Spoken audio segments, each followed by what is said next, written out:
No. Bienvenidos y bienvenidas a este primer Congreso de Economía Circular que hemos denominado CONECO.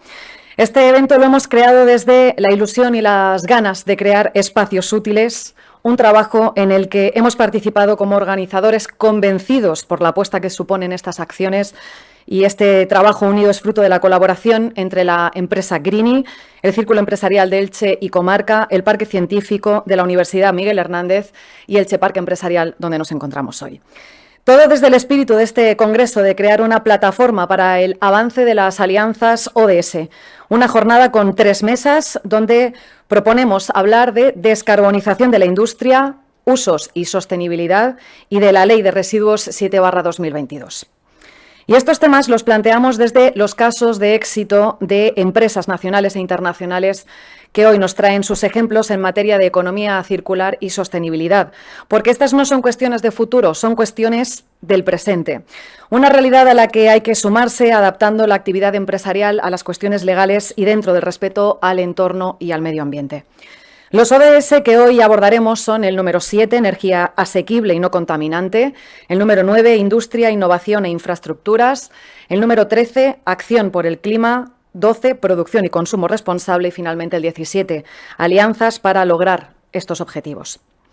Agradecer el interés y la apuesta de empresas patrocinadoras y colaboradoras como Hispamóvil, Demesol, Epilicitanas, por supuesto al Grupo Soledad, que hoy nos presta su casa, y a la Agencia Valenciana de la Innovación por el apoyo de esta iniciativa. Gracias a los y las ponentes que hoy habéis hecho un hueco en vuestras apretadas agendas para acompañarnos hoy en Elche. Esperamos facilitar a las empresas que estáis aquí, también a las que nos sigan a través del streaming, vías para implantar la economía circular a través de herramientas creativas, mejorar la productividad, disminuir costes siendo competitivos, aumentar la productividad y rentabilidad, fomentar procesos innovadores, visibilizar el compromiso ambiental e impulsar la colaboración entre administración pública, empresas y también la ciudadanía.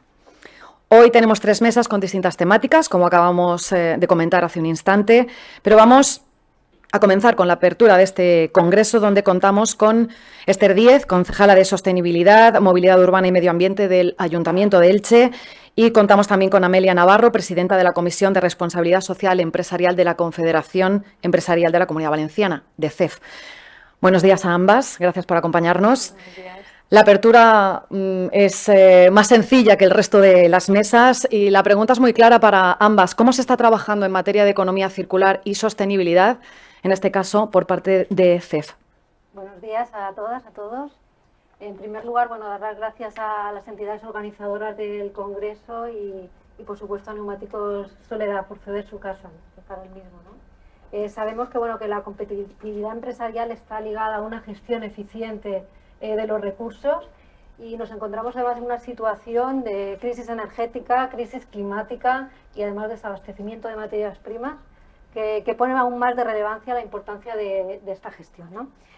Y se hace necesario pasar de un modelo lineal en las industrias a un modelo de economía circular. Un cambio de modelo ha de ser multidisciplinar y además es transversal a todos los sectores.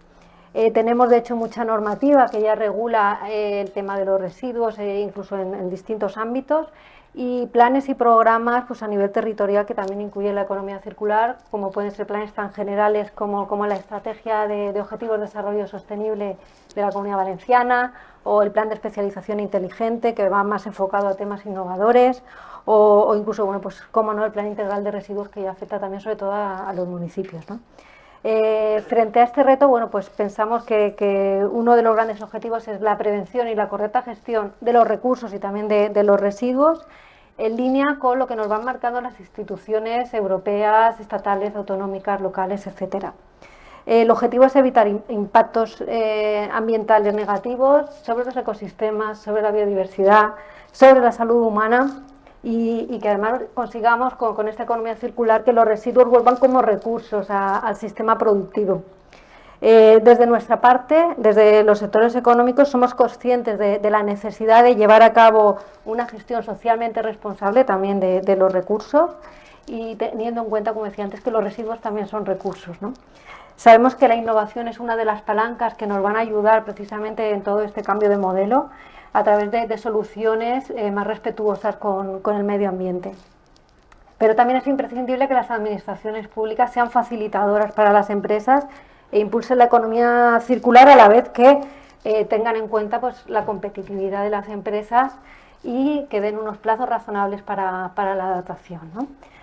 Consideramos que hay una serie de preceptos que hay que tener en cuenta para poner las bases de la normativa que correspondan en economía circular, y es la armonización de esas exigencias medioambientales con las políticas europeas y nacionales, que no ocasionen duplicidades o burocracias innecesarias para las empresas, que hay una justificación medioambiental y una evaluación rigurosa del impacto que tienen sobre las actividades económicas todas estas propuestas normativas, que se establezcan, como decía antes, ¿no?, unos objetivos medioambientalmente alcanzables con plazos razonables y que se apoye sobre todo pues, esos proyectos concretos, ¿no?, para la industria, y a la vez, y también hablo aquí como Comisión de Responsabilidad Social, la responsabilidad social de las industrias en el proceso, teniendo en cuenta a la sociedad y alineándose también con esos objetivos de desarrollo sostenible que mencionabas al principio.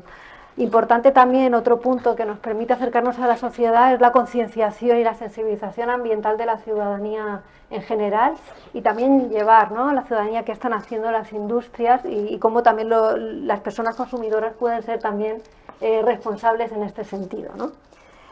No quiero finalizar sin poner sobre la mesa la necesidad de impulsar el PERTE de economía circular, que sabéis que es uno de los más importantes que hay, y que bueno, pues está pendiente que vayan saliendo los proyectos correspondientes. Se estima que este PERTE a nivel europeo tiene la posibilidad de crear hasta 700.000 puestos de trabajo en Europa, un 10% en España, y que comparte sinergias con otros PERTES que ya han ido saliendo, como el de energías renovables, el hidrógeno verde, el vehículo eléctrico y conectado, etcétera, ¿no?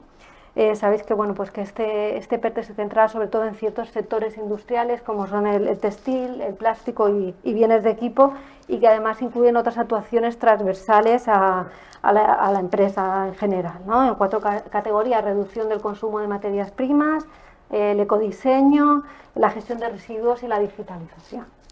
Bueno, sin más, nada, estoy segura de que frente a todos estos retos el Congreso de hoy va a ser un éxito, que además, bueno, pues tenéis un plantel de personas expertas en la materia que seguro que van a aportar buenas conclusiones.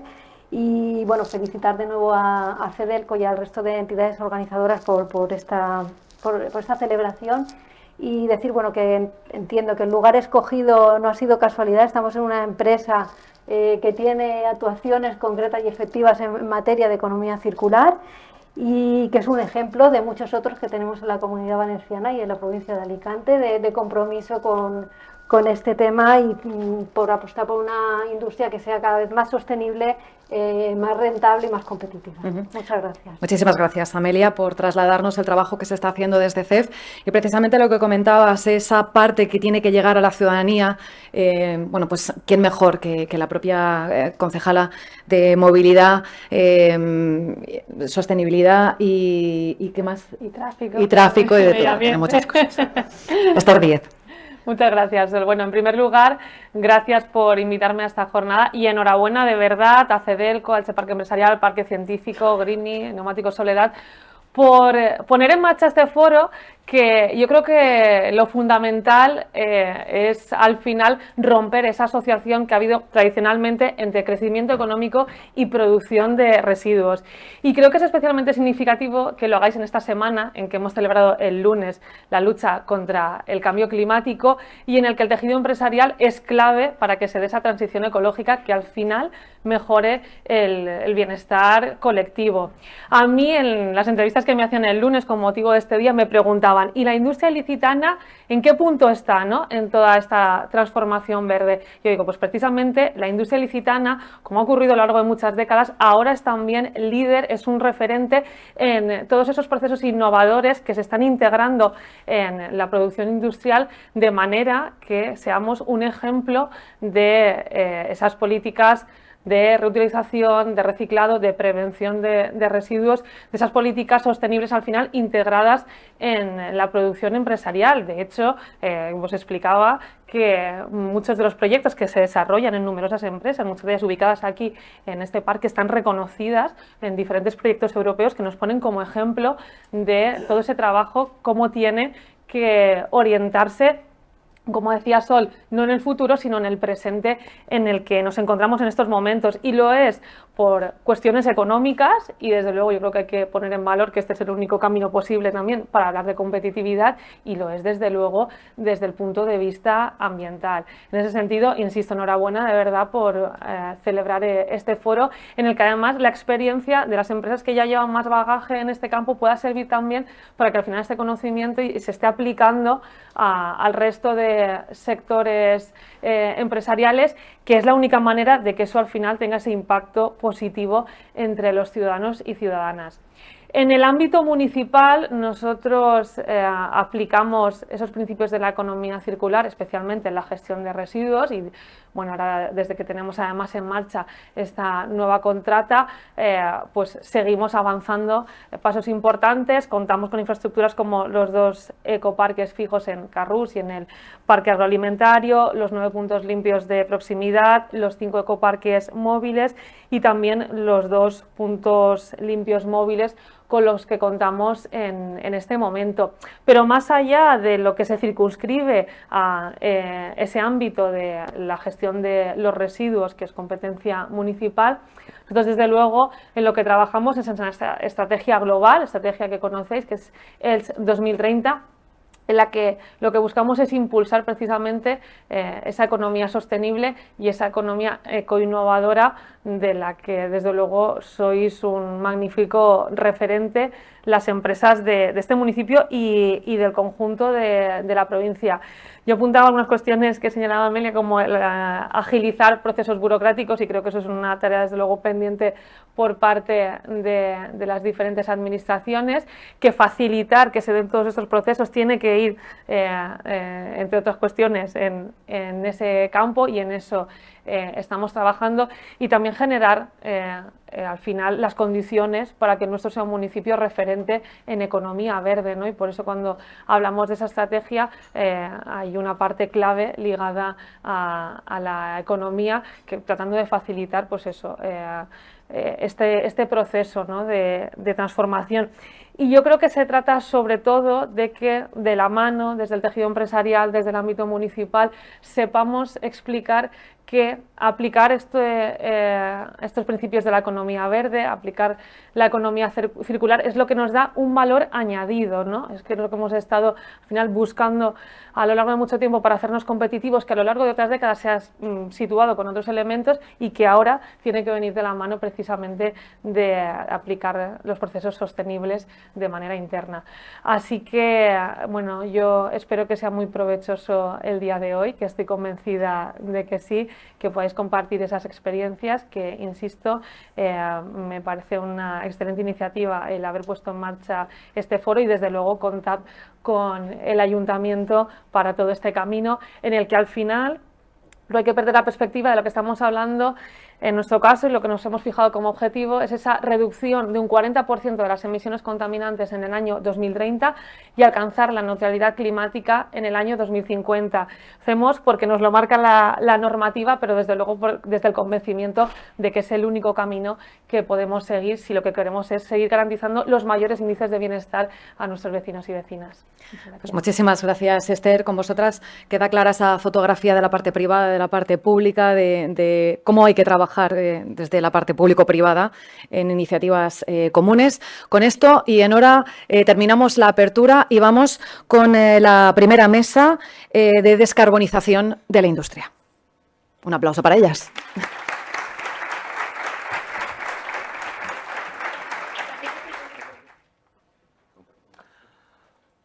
Bueno, buenos días. Vamos a iniciar la primera mesa. Esta mesa se va a girar en torno a la estrategia de descarbonización de la industria. Me ha tocado ser el moderador. Yo me llamo Juan Manuel Martínez, soy el director de desarrollo de negocio de la empresa Green Enterprise y uno de los fundadores de la misma. Y aquí, pues bueno, en un formato distendido, estamos un grupo de amigos en el que vamos a intentar, con una serie de preguntas que les voy a ir haciendo, contar qué están haciendo las distintas organizaciones que aquí están representadas por estas personas. Con respecto al tema de la descarbonización y la economía circular. También quiero agradecer a todas las personas que nos están viendo de forma virtual. Saludos desde Elche y gracias por asistir también junto a todos los que estáis aquí presentes. A continuación vamos a pasar a que se vayan presentando. Empiezo por cercanía, desde mi izquierda hasta la derecha. En primer lugar, aquí tenemos a Iñaki Ugarte, que es el director del clúster del papel del País Vasco. Hola, buenos días, Juanma. Buenos días a todos y a todas. Bueno, en primer lugar, agradecer vuestra invitación y organización de este congreso, que me parece de lo más interesante. Yo soy Iñaki Ugarte, gerente de la Asociación Clúster del Papel de Euskadi. Vengo de San Sebastián. Somos una pequeña asociación con 40 socios que representamos a la cadena de valor papelera, desde el área forestal hasta la manipulación y transformación de lo que es el papel y cartón. Una facturación más o menos de unos 1.350 millones de euros, una producción de papel, unos 1.400.000 toneladas, por ahí el 16-17% de la producción en España. Muchas gracias. A continuación, Óscar Sastrón, que representa a Repsol. Hola, buenos días a todos. Lo primero, gracias por invitarme al evento. Para mí es un placer estar en Elche, porque por motivos familiares mi padre tenía una empresa que era proveedor del sector del calzado. Elche, Villena, toda esta zona me suena mucho de conversaciones de la infancia, ¿no? Bueno, yo trabajo en Repsol, no necesita presentación la compañía, pero sí quizá me gustaría compartir con vosotros la actividad en la que estoy ahora, que es la actividad de una unidad de negocio que se ha creado de combustibles renovables y economía circular, y dentro de la cual lo que se trata es de impulsar la descarbonización y poner dentro de la sociedad combustibles y productos de baja huella en carbono, utilizando residuos como materia principal y saliendo de lo que ha movido hasta ahora nuestra sociedad, que es el petróleo. Y bueno, a lo largo de esta jornada intentaré compartir con vosotros algunos proyectos y algunas ideas que estamos compartiendo ahora. Muy bien, muchas gracias. A continuación, Azahara García, responsable de desarrollo de negocio en la compañía Exxon. Bueno, en primer lugar, dar las gracias a la organización por esta invitación a estas primeras jornadas de economía circular en Elche. Soy responsable del área de tecnología e innovación de todos los proyectos de economía circular de Exolum Ventures, y mi principal función es impulsar la diversificación en todo el grupo Exolum en esta línea estratégica de desarrollo de modelos de negocio e infraestructuras cimentados en tecnologías de economía circular. Muchas gracias. A continuación, Daniel García, el director general de la empresa Ecoterrae. Bueno, buenos días, muchas gracias por la invitación también y felicitar a los organizadores. Creo que es una iniciativa muy importante e interesante, ¿no? Encantado de estar aquí con ustedes esta mañana. Mi nombre es Daniel García, yo soy el fundador y director general de una empresa consultora que se llama Ecoterrae. Estamos basados en Sevilla con actividad a nivel nacional y muy focalizada en consultoría, en cambio climático, mercados de carbono y todo el área de sostenibilidad en las empresas. Y bueno, nuestra aportación un poco aquí a esta jornada es dar visibilidad a los mercados de carbono como herramienta de financiación de proyectos y bueno, espero también poder contar alguna aportación que sea interesante. Y por último tenemos a José Javier Celdrán, que representa a la compañía Veolia. ¿Qué tal? Buenos días, muchas gracias a la organización. La verdad es que este evento tan necesario en esta situación actual de economía circular y sostenibilidad, yo creo que la verdad es que nos va a ayudar a posicionarnos, ¿no? Nosotros en Veolia estamos totalmente orientados en la transformación ecológica, en impulsar medidas sostenibles en los mercados, tanto el público como el privado, ¿no? Y en la industria, bueno, pues fundamentalmente en el desarrollo de soluciones sostenibles para la industria. Al cabo del día, bueno, pues podremos un poco charlar sobre esto. Muy bien, pues ya una vez todos presentados, vamos a iniciar la mesa de debate. Y bueno, los últimos serán los primeros, pues vamos a empezar, por ejemplo, contigo, José Javier. Y la primera pregunta que nos gustaría lanzaros es, ¿Qué acciones está llevando tu compañía, vuestras compañías y vuestra organización con respecto al tema de la descarbonización y vuestra actividad? Bueno, fundamentalmente, Veolia, de cara a la descarbonización en las industrias, lo que estamos tratando es de luchar contra las diferentes formas de contaminación en las industrias. Por tanto, lo que estamos fomentando es el uso de las energías renovables. Y nos centramos fundamentalmente en dos, ¿no? Por un lado, la biomasa y por otro lado, la fotovoltaica. Con respecto a la biomasa, bueno, pues tratando de producir o generar todas aquellas fluidos térmicos que las industrias necesitan en base a un combustible con emisiones cero, ¿no? Para que se hagan una idea, solo en la provincia de Alicante producimos en este momento más de 250.000 toneladas de vapor al año sostenible con biomasa en la provincia de Alicante. Con respecto a fotovoltaica, realmente Veolia desde hace, diría que desde el 2006 en España impulsó de una manera decidida el tema de fotovoltaica y lo impulsó, y me alegra estar aquí también en la Comunidad Valenciana, con una apuesta en Comunidad Valenciana. Nuestra central de energía solar la tenemos en Onteniente, donde tenemos nuestro upgrade de control de las instalaciones que operamos, más de 1000 instalaciones fotovoltaicas en España, ¿no? Y bueno, pues de esta manera un poco son las dos líneas fundamentales. Muy bien. Azahara. Bueno, en primer lugar, para poner en contexto, el negocio tradicional de Exolum Corporation, antigua CLH, es el transporte de graneles líquidos, principalmente combustibles líquidos. Por lo tanto, nuestra misión o nuestro servicio a la sociedad es el transporte de combustibles líquidos, misión que entendemos realizamos de forma eficaz y competitiva hasta tal punto de ser la primera empresa en Europa y la séptima en el mundo en este sector. Con respecto a esta misión, bueno, nuestras infraestructuras y prácticas operativas conceptualmente son eficaces desde el punto de vista medioambiental, puesto que el transporte de combustibles líquidos a través de nuestra red de oleoductos frente a otros medios alternativos permite liberar o evita la emisión de más de 370.000 toneladas de dióxido de carbono a la atmósfera y liberar de las carreteras a más de 670.000 camiones y cisternas. Por lo tanto, dicho lo cual, desde el punto de vista de Exolum, bueno, tenemos abordamos la descarbonización desde dos ópticas. La primera es la descarbonización de nuestras propias infraestructuras y prácticas operativas, y por otra parte también tenemos el desarrollo de nuevos modelos de negocio pues para dar un servicio, o sea, donde implementamos tecnologías bajas en carbono. Con respecto a la descarbonización de nuestra propia actividad, bien, bueno, es lógico que el transporte de combustibles líquidos requiere consumo de energía.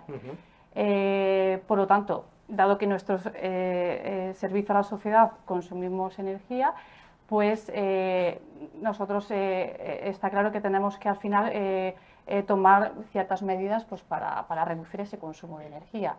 Y dentro de Exolum tenemos una estrategia de sostenibilidad cuyo objetivo principal es reducir en un 50% nuestras emisiones de gases de efectos invernaderos en el 2025, y convertirnos en una empresa neutra en carbono en el horizonte 2050.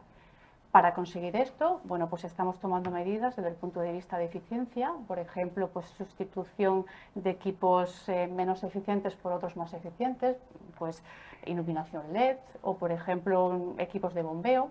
También tenemos compras de energías renovables. El año pasado firmamos un contrato, no, este año hemos firmado un contrato de compra de electricidad renovable que nos permite reducir en aproximadamente 2.000 toneladas de dióxido de carbono, y también tenemos medidas relacionadas con el autoconsumo. Tenemos una docena de proyectos de generación fotovoltaica para alimentar nuestras infraestructuras y equipos de bombeo. Y con respecto a Exolum Ventus, bueno, pues estamos desarrollando proyectos y tecnologías en las diferentes áreas relacionadas con la transición energética y la descarbonización. Entre ellos tenemos proyectos de gases renovables, biometano e hidrógeno, y también proyectos de economía circular enfocados a a la producción de biocombustibles avanzados y combustibles sintéticos. Muy bien. Muchas gracias. Luego ya, si eso digo Seguiremos referencias, hablando. luego ya doy referencias. Perfecto. A ver, ¿y qué nos puedes contar, Óscar, con respecto a todo lo que está haciendo Repsol? No, lo tengo que sintetizar muy rápidamente. Porque yo ya me he comido el tiempo. Muy bien. Vamos bien. Bueno, es muy fácil. Vamos a ver. Nosotros fuimos la primera compañía de oil and gas en formular un compromiso de reducción de emisiones en 2050 y ser cero emisiones, ¿no? En ese periodo. Ese compromiso de largo plazo que queda como muy lejos, y dice, bueno, ¿esto cómo se aterriza? Bueno, pues tiene una serie de hitos, tiene un plan estratégico y tiene unas líneas de actuación.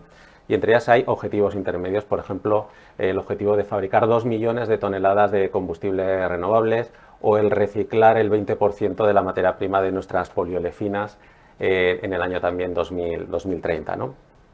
Como todo eso todavía parece que os queda muy lejos, voy a aterrizarlo más. Lo aterrizo más y os voy a dar una buena noticia, y es que hoy, si repostáis en una estación de servicio de Repsol, el 10% en energía del combustible que repostáis en Repsol ya proviene de combustibles renovables, que vienen mayoritariamente de residuos. Entonces, eso es gracias a que hemos invertido en fabricación. Tenemos una capacidad de fabricar en estos momentos más de 800.000 toneladas de combustible renovable, tradicional, fabricado a partir de residuos, pero combustible líquido, que se puede utilizar ya en los vehículos. Hemos hecho también fabricación de combustible de aviación renovable. Hemos hecho vuelos verdes de distinto tipo. Y el último que me llena de orgullo, porque participé directamente del proyecto, fue en el desfile de las Fuerzas Aéreas, la patrulla Águila que sale al final, pues voló con combustible renovable de Repsol, fabricado en nuestras refinerías con tecnología española. También desarrollamos proyectos para ir un poquito más lejos, de combustibles sintéticos, de hidrógeno, biogás, etcétera. Y luego, pues en cosas más locales, dice, bueno, pero ¿y yo más cercanamente qué puedo ver? Bueno, pues aquí tenéis una empresa, se llama PLD Aerospace, que está aquí cerquita. Y con nuestro centro de investigación pues hemos desarrollado el combustible de cohetes que utiliza esta empresa, que también va a ser combustible renovable y fabricado también a partir de residuos. Entonces, bueno, tenemos un amplio catálogo de iniciativas, y ahora lo que estamos haciendo es transformarnos internamente también como compañía, pues para poder ejecutar todo ese portfolio de proyectos. Muy bien, muchas gracias.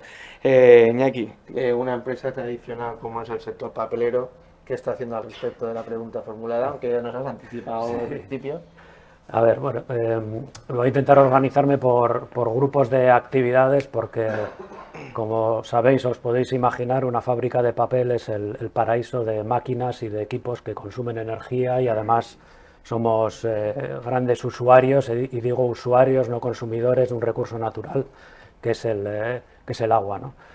Obviamente todo lo que está relacionado con los equipos que tenemos en las papeleras se cuida al máximo, se renueva, todo lo que os podéis imaginar, no sé, compresores, bombas de vacío, etcétera, todo lo que es el proceso productivo, el tema del mantenimiento fundamental, todo lo que es la digitalización, todo lo que es la monitorización también, todo lo que es la inteligencia artificial, machine learning, todo esto son aspectos que trabajamos mucho.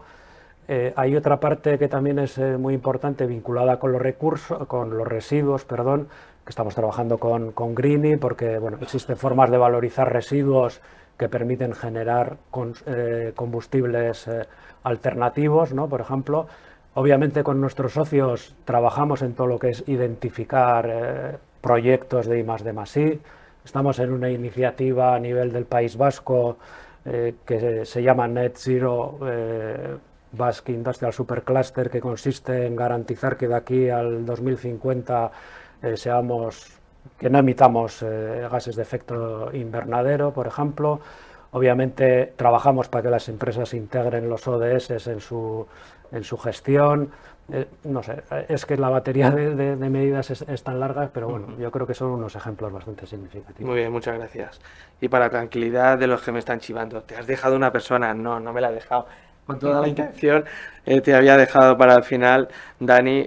Obviamente estamos hablando de empresas que tienen sistemas productivos y están haciendo mucho con respecto al tema de descarbonización y economía circular. Te he dejado para el final porque tú eres una empresa consultora. Entonces, ¿qué valor aporta tu empresa o puede aportar, o cómo tu empresa se afronta este reto y a la pregunta que había hecho de cómo vais a a ayudar en la descarbonización. Estas grandes empresas que tenemos hoy aquí, el plantel, llevan ya mucho recorrido, ¿no?, en cuanto a descarbonización, Repsol, Veolia, Exolum, y cada vez más están exigiendo a sus proveedores, a sus empresas que le prestan servicio, que también se sumen, ¿no?, a la descarbonización de sus procesos. Nosotros acompañamos a estas medianas y cada vez más pequeñas empresas en primer lugar, tener un inventario de emisiones, ¿no? Hacer este cálculo de la huella de carbono empresarial. También ahora mucho de la huella de carbono de productos, a través del análisis de ciclo de vida de sus productos, ¿no?, con el objetivo de, establecer un plan de reducción donde podamos incluir indicadores a medio y largo plazo y también una senda de descarbonización a través de medidas concretas, ¿no?, medidas tecnológicas, medidas de digitalización de procesos y uso de energías renovables, como también se ha comentado, gestión de los residuos, logística, que también es muy importante, ¿no? Básicamente nosotros acompañamos, ¿no?, y facilitamos que estas empresas se sumen a la descarbonización de todo el ciclo.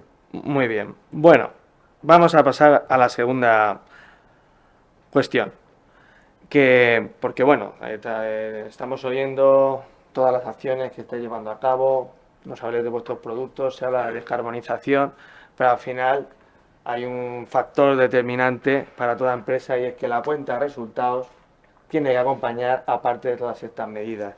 Y entonces vamos a hablar de datos y cómo se traduce todas estas acciones y por supuesto buenas intenciones, cómo se traduce al final en dinero. Entonces la siguiente pregunta es cómo afecta en el balance de la compañía, el económico, en los estados financieros de la compañía, cómo afecta al final todo este proceso de la descarbonización, todo el proceso de la economía circular y al final pues os afecta, tenéis que comprar bonos de emisión de CO2, tenéis que vender. Eso es lo que nos gustaría un poco saber. Vamos a empezar ahora por ti, Óscar.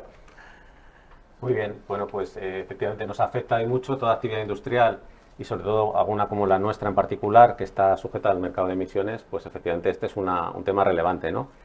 Y entonces la mejor manera de gestionar el CO2 es hacer que no emitas CO2.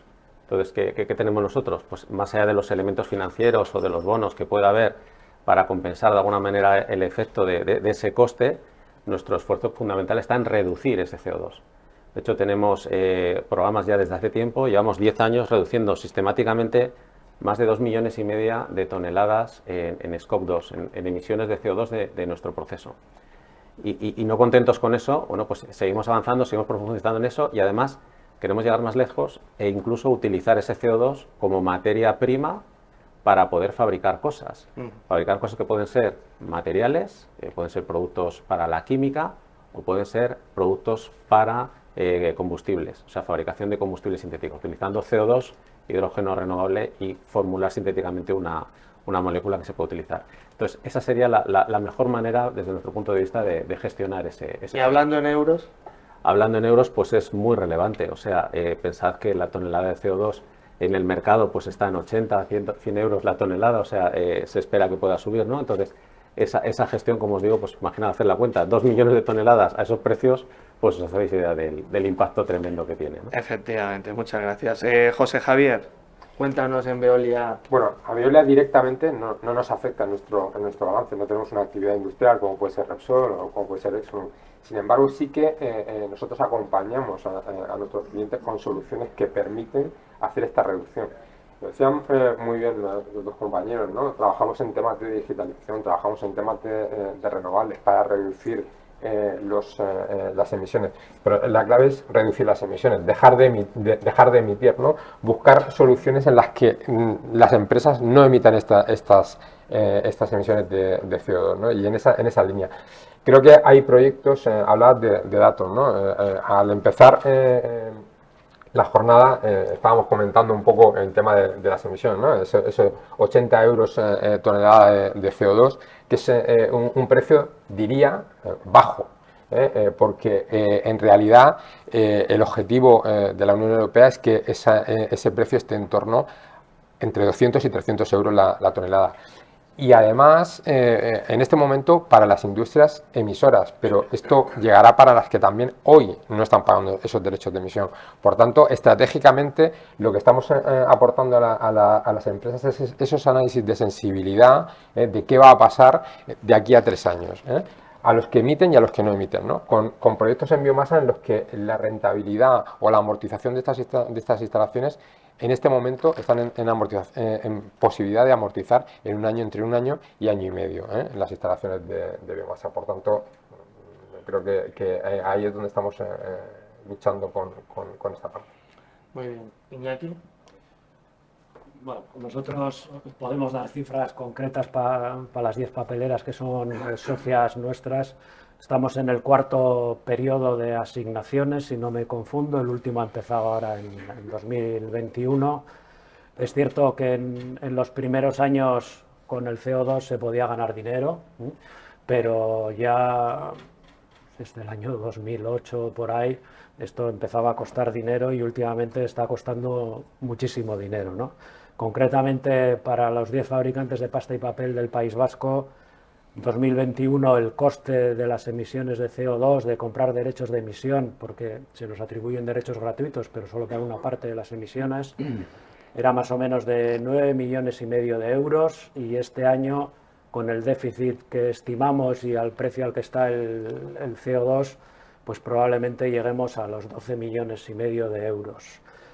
Si lo dividimos por la producción, pues creo que sale a unos 9 euros por tonelada. La tonelada de papel, depende de qué papel sea, se puede vender entre 500 y pues igual más de 1.000 euros. Pues bueno, podéis echar todos los cálculos correspondientes. Luego el impacto es grande. Obviamente hemos ido trabajando para reducir el consumo energético por tonelada de producto, pero también es cierto que a medida que vas avanzando, los logros que consigues cada vez son menores, ¿no? Y por otro lado, no sé si lo conocéis, pero bueno, el sector papelero trabaja mucho con cogeneraciones. En el País Vasco la mitad de las papeleras tienen cogeneraciones. Una parte de las emisiones nuestras, concretamente alrededor del 40-45%, se deben exclusivamente a la generación de vapor y electricidad en las cogeneraciones, electricidad que vertemos a la red de una forma más eficiente que, por ejemplo, una central de ciclo combinado, ¿no? Entonces, no todo se atribuye a lo que es la producción de pasta y papel. Azahara.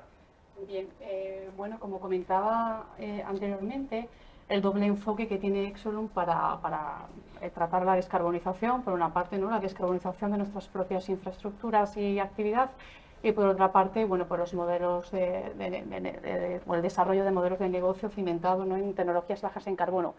Con respecto a nuestra propia actividad de descarbonización, nuestro enfoque está más orientado a la reducción de emisiones. Por lo tanto, no hemos entrado en la compra de derechos. Y con respecto a los modelos de negocio que pretendemos implantar y desarrollar, también nuestro enfoque sigue siendo crear modelos basados en tecnologías y en infraestructura que permitan reducir o eliminar el dióxido de carbono.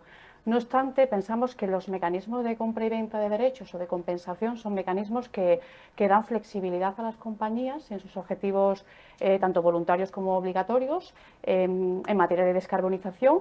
Y quizás, si tuviera que dar algún matiz, es que creo que todo mecanismo de compra y venta debe de estar regido por una normativa que sea transparente y equitativa.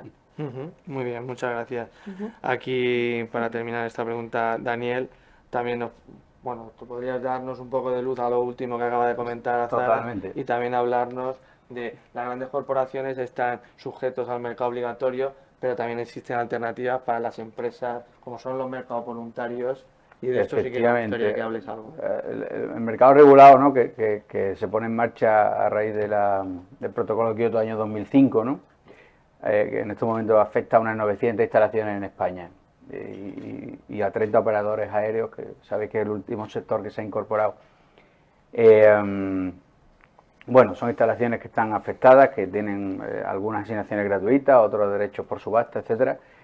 nosotros hacemos operaciones, sobre todo en el mercado voluntario, enlazando con la primera pregunta, ¿no?, de la descarbonización de las empresas, aquellas iniciativas que se ponen en marcha para descarbonizar empresas, llegado a un límite, pues no pueden, digamos, reducir estas emisiones y tienen que ir a compensar las emisiones residuales que les quedan, pues adquiriendo estos créditos de carbono, ¿no? Como saben, cada crédito de carbono corresponde a una tonelada de CO2 reducida y verificada. Es importante lo que decía Zahara, ¿no?, de tener un registro de todos estos activos, ¿no? Al final estamos hablando de un activo intangible que tiene un valor en el mercado, un valor pues bastante volátil, ¿no? Nosotros trabajamos con grandes corporaciones financieras del IBEX 35 que a lo mejor compensan todas sus emisiones alcance 1, 2 y 3 en los 10 principales países de operación, nos piden propuestas y ahí pues podemos ofertar precios desde $6 hasta los 70, 80 dólares. ¿De qué depende? Pues muchas veces de dónde está ubicado el proyecto, en qué localización geográfica, en qué sector, la cantidad, el volumen de reducción de emisiones que tenga, el estándar que se utilice y quién está detrás garantizando todo eso. Hay una serie de factores que son los que determinan, digamos, pues el mercado y el precio al que se vende, ¿no? Lo que sí tengo que decir es que cualquier empresa que esté poniendo en marcha un proyecto que reduzca emisiones, sea o no sea su primer objetivo, pues es planteable entrar en este mercado para conseguir una financiación adicional o unos ingresos adicionales, ¿no? En este sentido, nosotros comenzamos la actividad del año 2012, a raíz también de una primera convocatoria en los mercados voluntarios, en los sectores difusos del Ministerio de Transición Ecológica, que se llamó Proyectos Clima, hoy en día va a cambiar de nombre y tal la iniciativa. Ahí hemos presentado con Veolia y con otras empresas, no solo grandes empresas, sino también pequeñas empresas que han llevado a cabo proyectos de descarbonización en distintos sectores, ¿no? El sector industrial, el sector logístico, el sector de transporte, en residuos, vertederos, plantas de llegada, etcétera. Ahí hemos presentado como 250, 260 proyectos con una reducción global de 3 millones de toneladas. Ahí teníamos la seguridad, y solo por dejar un dato, la seguridad del que estaba detrás comprando era el propio Ministerio para cumplir con los requisitos de descarbonización que tiene como país en los sectores difusos, a un precio de la tonelada fija de 10 euros la tonelada, 9,7 euros durante 4 años que funcionan estos proyectos. Pero como les digo, el mercado voluntario es un mercado que existe, que cada vez tendrá una mayor demanda por parte de las empresas que quieren compensar sus emisiones y por tanto la oferta tendrá que ser también cada vez mayor. Muy bien, muchas gracias. Seguimos a la tercera pregunta, porque al final todo esto no es tan fácil y veo que está muy regulado, está todo muy instrumentalizado, pero barreras. Vamos a hablar ahora un poco de qué barreras os estáis encontrando en todo este proceso. Y mientras os estaba escuchando me han asaltado un par de preguntas que os lanzo. Estas no estaban en el guión, así que vamos a improvisar. Y es, porque claro, en Europa hemos tomado esta decisión. En otras regiones del mundo esto no está pasando. Se está empobreciendo Europa porque estamos perdiendo competitividad. O sea, porque esto al final es un esfuerzo económico brutal, que estáis dando datos que son demoledores. Pues entonces, ¿creéis que esto al final es un empobrecimiento o sobre todo una pérdida de competitividad? Bueno, pues ahí os dejo la pregunta abierta. ¿Quién quiere empezar? Venga, te veo. Me gustan los retos. Venga, vamos, Óscar. Vamos a ver, es una pregunta buenísima y además es un momento muy, muy adecuado. O sea, nosotros, o yo personalmente también así lo creo, vemos que hay una oportunidad en la descarbonización. O sea, como sociedad tenemos un problema en este planeta que está cerrado, es una burbujita por ahí flotando y lo estamos llenando de CO2. Entonces hay una necesidad clara de trabajar en ello. Entonces hay una oportunidad de descarbonizar, pero hay que hacerlo de una manera coherente. Entonces cuando ves los mecanismos que había en Europa, bueno, pues son unos mecanismos muy, muy agresivos que de alguna forma tienen unas reglas muy duras, poco claras en ciertos puntos, muchas cosas por desarrollar. Y cuando nos lanzamos todos en plan industrial a levantar proyectos, te topas con esas dificultades, ¿no? Cuando lo vas a aterrizar, pues te falta la normativa, no sabes cómo el hidrógeno tiene que contabilizarse, cómo se hace la generación de energía eléctrica para que sea válida o elegible para determinados proyectos. Y de repente aparecen actores, pues como por ejemplo Estados Unidos, que genera un mecanismo distinto y que en los últimos meses ha publicado una cosa que llaman Inflation Reduction Act, que básicamente es un plan de impulso a la economía basado en la descarbonización de sus actividades, ligándolo con todo un tema de transformación social, pensiones y demás.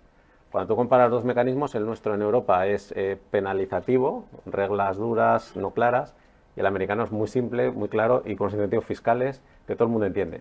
Entonces, ¿qué ocurre? Que una empresa internacional que tenga que invertir en un proyecto, entre un sitio que le penalizan y otro que le incentivan, pues obviamente puede bascular, puede tener la tentación de bascular, ¿no? Entonces, yo creo que eso lo tenemos que tomar como un aviso y ser inteligentes e intentar modificar también nuestras reglas y hacerlas competitivas, porque si no, efectivamente, Europa puede quedarse fuera de este juego. Muchas gracias. ¿Sara? Sí, bueno, en línea con lo que comentaba, al final yo creo que todas las soluciones en bajas en carbono suponen siempre un coste superior al producto o el servicio, ¿no? que sustituye. Por consiguiente, aquí hay un tema de competitividad en costes que al final, bueno, pues no va en detrimento un poco del impulso a los proyectos de economía circular y de descarbonización. Básicamente es una cuestión, ¿no? Quizás hablando de barreras, ¿no? De barreras económicas y de mercado. Y luego, por supuesto, pues en línea con lo que comentaba también, todo el tema de barreras legislativas y al final pues penaliza, ¿no? la toma de decisiones, ¿no? Para invertir en unos proyectos o en otros y en unos mercados y en otros. Muy bien. ¿Daniel? Bueno, preguntabas por Europa, ¿no? Si se está quedando atrás o si está perdiendo competitividad, ¿no? Yo creo, bueno, Europa lleva apostando por la lucha contra el cambio climático y ejerciendo este liderazgo a nivel global desde hace más de 20 años, ¿no? 30 años diría yo. Y bueno, yo creo que las empresas cada vez más ven que la lucha contra el cambio climático es un deber, ¿no? como sociedad, y se lo está también requiriendo todos los grupos de interés, ¿no? Sobre todo el sector también de inversión, ¿no? La banca, las grandes entidades financieras cada vez más están pidiendo pues esta taxonomía de verde, de sostenibilidad. Y después el propio mercado, ¿no? Los que somos clientes consumidores, al final somos los que tenemos de alguna forma la herramienta para consumir los productos que las empresas ponen en el mercado. Y bueno, yo entiendo que también el mercado va a tener en cuenta estos esfuerzos de descarbonización de las empresas y de poner en el mercado productos con baja huella de carbono. Al menos en Europa no me cabe duda de que eso es así y ya lo estamos viendo. José Javier. Bueno, yo creo que, como ha dicho el compañero, hay una oportunidad. Creo que lo que tenemos que mirar es que realmente hay una oportunidad, ¿no?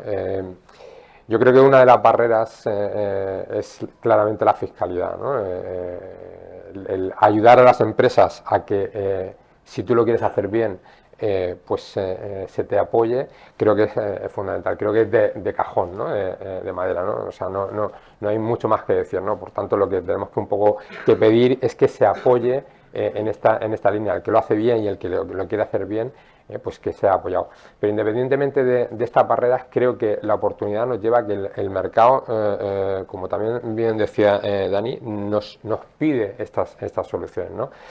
Y realmente las renovables no son más caras, es decir, son más caras en algunos casos, en otros casos no.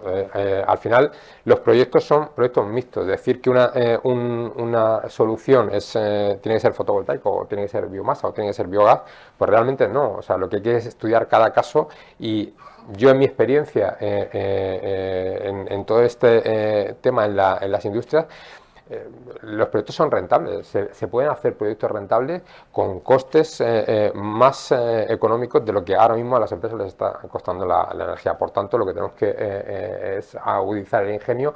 Y hay otra parte importante, ¿no? Que es el tema de la innovación, ¿no? Del desarrollo de nuevas soluciones que están viniendo Y lo hilo un poco también a lo que se ha dicho, ¿no? Es verdad que la legislación en muchos casos nos deja sin saber si tengo que ir por la izquierda o tengo que ir por la derecha, ¿no? Y eso sí que es un problema, ¿no? Y lo uno también con algo que se ha dicho, que no tiene que ver con la energía, pero que sí tiene que ver, que es el agua, ¿no? Todo lo que tiene que ver con el agua y el aprovechamiento de los residuos y recursos que al final nos genera la parte del agua para descarbonizar. Y ahí nos quedamos en un momento dado que la legislación no sabemos si podemos reusar, no podemos reusar, de qué manera podemos reusar o de qué manera no podemos reusar. Entonces sí que hay que pedir, bajo mi punto de vista, avanzar en temas de fiscalidad y una legislación más clara. Muy bien. No sé si me has dejado el último de forma consciente o inconsciente. A ver, el sector del papel es uno de esos sectores IPPC que se llaman, regulados por la directiva en su día de control de la contaminación, pues, llamarlo de una forma un poco coloquial. Cada vez que la Comisión decide legislar en tema medioambiental y dice, y esto le afectará a IPPC, Seveso, tal, la capacidad legislativa o de generar legislación de la Comisión es abrumadora, o sea, y de una complejidad increíble. Y nosotros lo del dumping medioambiental, por llamarlo de alguna forma, lo vivimos día a día. O sea, no es lo mismo producir lo que sea aquí en la Unión Europea que fuera de la Unión Europea, y lo cierto es que, bueno, como en la Unión Europea pues hemos tomado la decisión de trabajar por el libre comercio, pues las barreras, parece que nos da miedo poner barreras para evitar que ese tipo de productos que no cumplen la legislación o que no cumplirían la legislación aquí en la Unión Europea, pues pasen por nuestras fronteras, lo cual ahí se genera una competencia, bueno, por decirlo de alguna forma, desleal.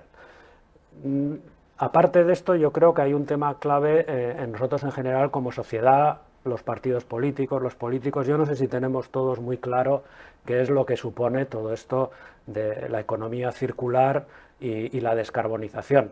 Yo creo que como sociedad no lo tenemos claro, ¿no? Porque va a implicar una serie de esfuerzos que yo creo que todavía no hemos asumido que tenemos que hacerlos. Porque no cuesta lo mismo producir lo que sea bajo unas determinadas normas medioambientales que hacerlo de otra forma, ¿no? Entonces yo creo que ahí nos queda muchísimo trabajo por delante. Hay más problemas, por ejemplo, estamos en un periodo en el que sí, estamos desarrollando nuevas tecnologías de descarbonización, de economía circular, pero muchas de ellas no son ni de lejos rentables hoy en día. A las empresas, ¿quién nos permite cubrir este tiempo en el que aplicar una tecnología que nos están obligando a hacerlo para descarbonizar o para entrar en la economía circular no nos resulta rentable ni de casualidad? Se nos exige desde determinados ámbitos de la sociedad el ir yo diría, a tecnologías, no sé si llamarlas maximalistas, pero es que hoy en día no podemos esperar a la mejor de las tecnologías para descarbonizar o ir a la economía circular. Tenemos que coger lo que tenemos en este momento. Si no, a largo plazo, no sé, a mí en la universidad ya me enseñaron, creo que el primer día, a largo plazo todos muertos, ¿no? Entonces, y ahí nos queda un trabajo importante. Yo creo que ahí a las empresas hay que ayudarlas sin miedo, y en eso la Unión Europea precisamente no ayuda, y seguramente muchos de los que estáis aquí hoy reunidos os estaréis preguntando dónde está el dinero de los Next Generation, por ejemplo, ¿no? ¿Dónde está? ¿Habéis recibido alguno de este dinero para estas cosas? Pues nosotros no sabemos dónde está, ¿no? Entonces creo que todavía hay barreras importantes. Muy bien. La cuarta y última cuestión, aunque bueno, va muy relacionada, era la propuesta que quería haceros, bueno, y qué soluciones presentes y futuras a estas barreras, aunque bueno, ya estáis contando, como por ejemplo, pues oye, una regulación mucho más clara, que se disponga de las tecnologías actuales y no esperemos al futuro, porque como tú me has dicho, en el futuro todos calvos, ¿no? Todos muertos. Bueno, ¿qué solución adicional podríais plantear, Azara?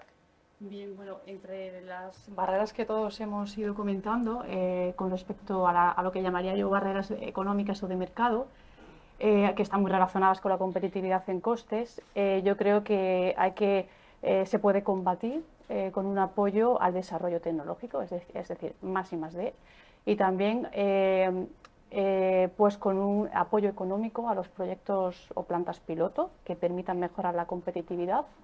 Y por lo tanto todos y cada uno de los actores, incluidos los usuarios finales, tenemos que pagar un ticket de entrada para, bueno, pues para al final que para reducir, ¿no?, esa diferencia de costes. Luego llamaría lo que son las barreras legislativas, ¿no?, el desarrollo de una legislación muy clara, a ser posible que esté desarrollada por expertos y por todos los agentes implicados.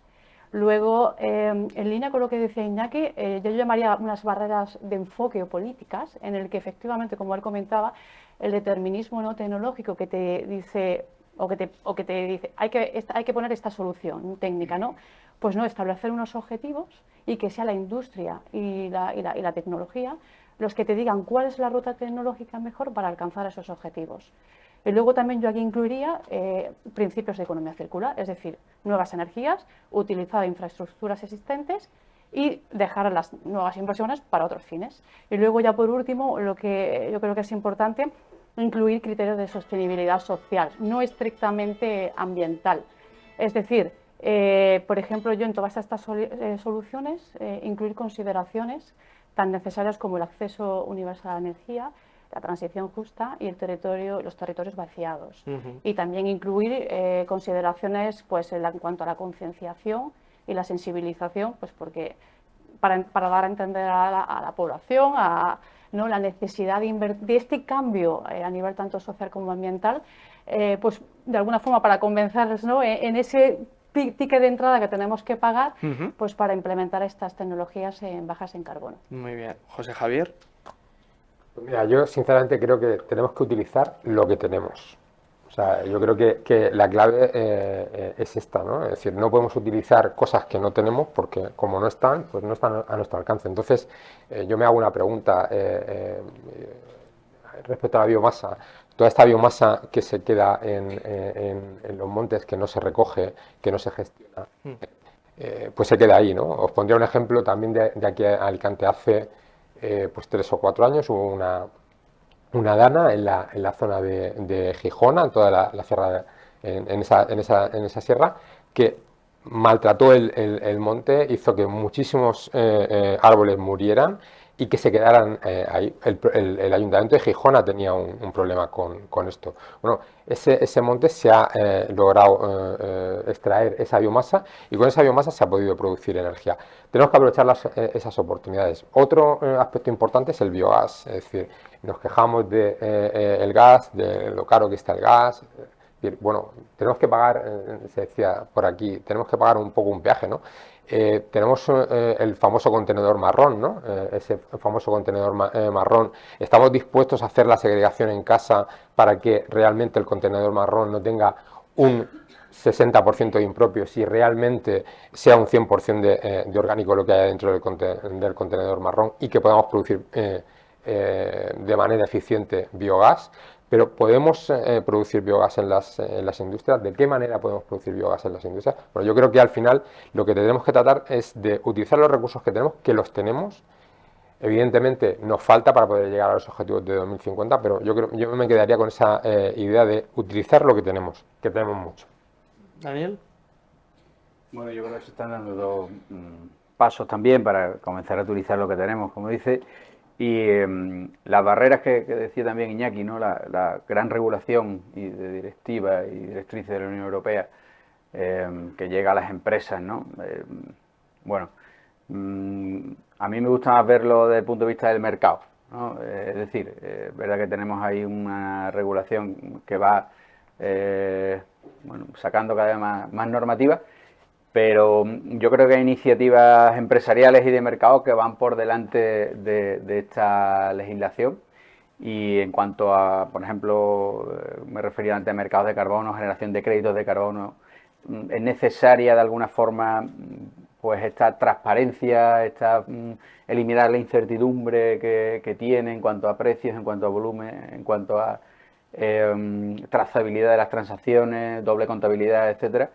Y creo que es el sector privado el que está yendo por delante de la propia administración, ¿no? Ya sea nacional o incluso europea.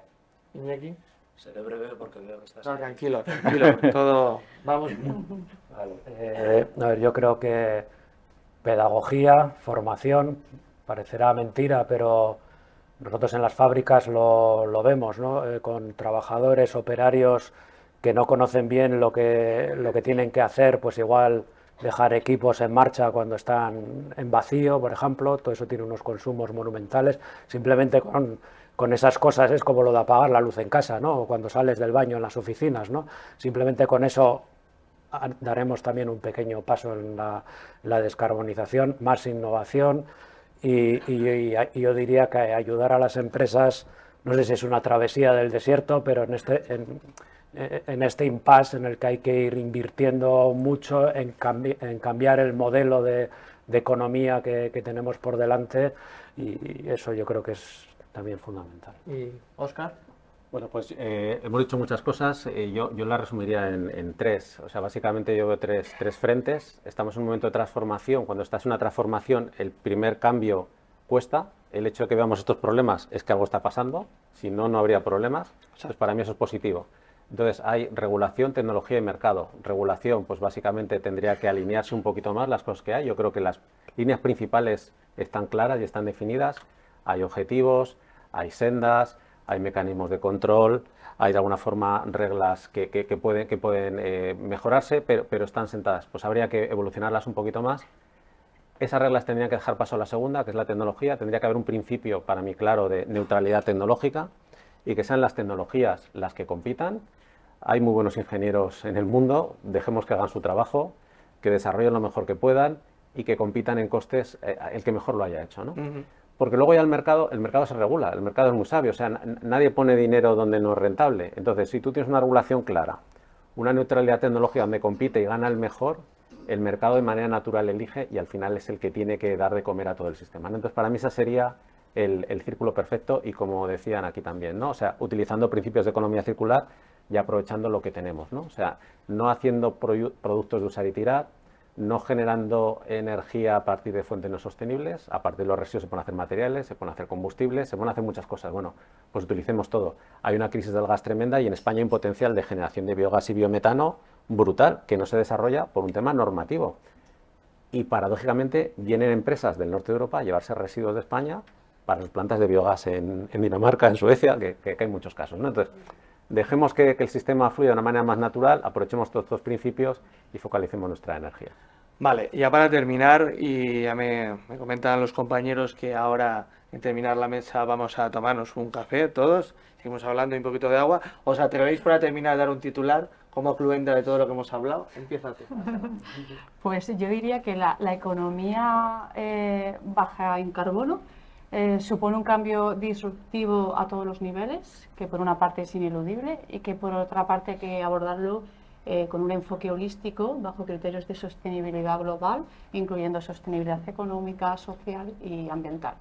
Muy bien. El que quiera. Venga, atreveos vosotros.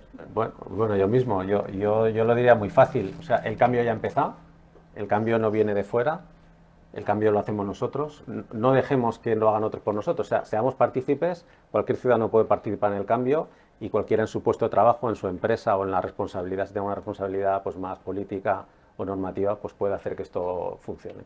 Porque las ideas yo creo que son de sentido común, todo el mundo lo tiene claro.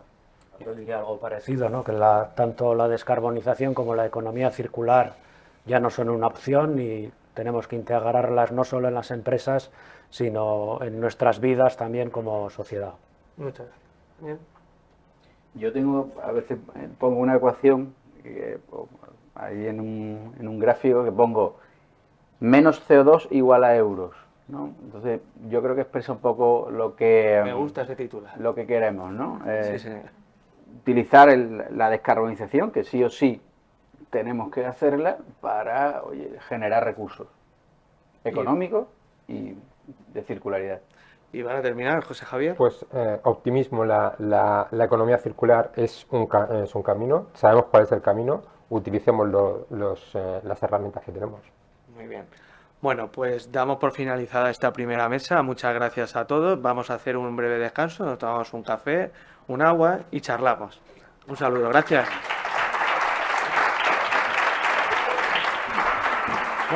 ¿Cómo era?